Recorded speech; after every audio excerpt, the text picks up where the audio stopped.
On the side of Salagi Road in Cherokee, North Carolina, sits an unassuming building. No signs or ads tipping off passersby as to what's inside here at this roadside attraction known as the Cherokee Bear Zoo.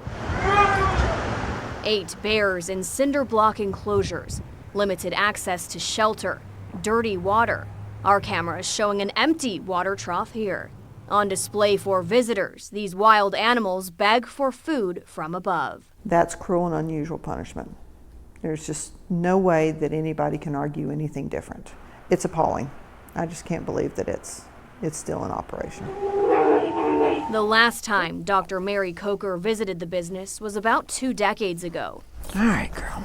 Then, a recent veterinary school graduate, she worked with a vet who at the time tended to the Cherokee Bear Zoo animals. I was very disturbed at how they were being kept.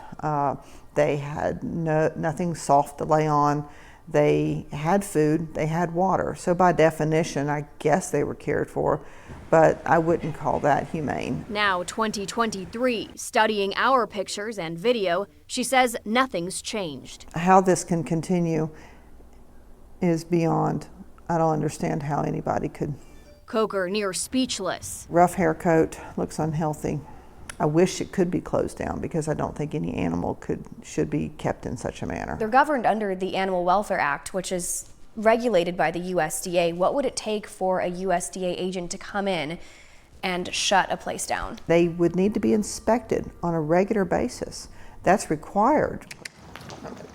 Coker also answers to the USDA and serves as an animal care inspector when called upon. If you were to go in as an inspector, could you see those sites and say, yep, all looks good here? No, there's no way. Since the Cherokee Bear Zoo is located on the Qualla boundary, owned by the Eastern Band of Cherokee Indians, the state has no jurisdiction. The business's owner, Barry Coggins, is, however, licensed with the U.S. Department of Agriculture under the Animal Welfare Act. I requested all inspection records, licenses, and certifications. In those documents, the business is listed as a zoo. The number of animals registered under the zoo fluctuates year to year. Documents accounting for bears, primates, goats, and tigers. Details regarding the purchase and sale of those animals is redacted. From 2006 to 2012, USDA inspection agents reporting a lack of shelter, no bedding or dens, cracks in the concrete, rotten wooden supports, broken chain-link cages, no heat in 20-degree weather, excessive accumulation of feces, and a lack of enrichment.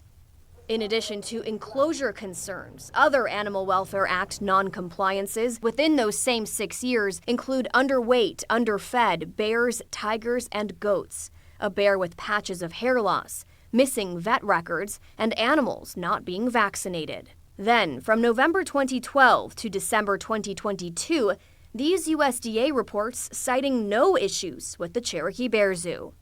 I'm sorry, but it's disgusting. It's a disgusting way to keep animals. Bobby Brink is the founder of Lions, Tigers, and Bears in Alpine, California.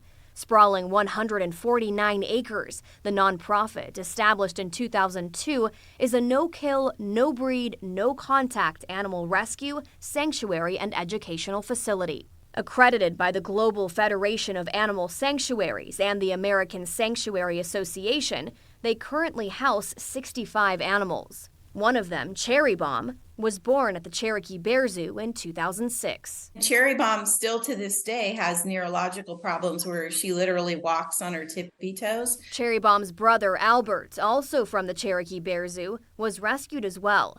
Both bears, sold at auction, made their way through different owners before ending up at the California Sanctuary in 2014.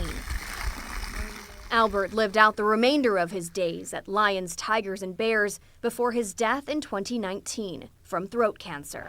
Since 1990, Brink has been working to educate people about the realities of roadside zoos. Any place you can hold, touch, go inside with and play and have your photo taken, you know you're in the wrong place. You're part of the problem then. In December 2022, the Big Cat Public Safety Act was passed. The federal law prohibits private ownership and breeding of big cats and makes it illegal for general members of the public to have direct contact with cubs. Penalties include a fine of up to $20,000 and up to 5 years in jail.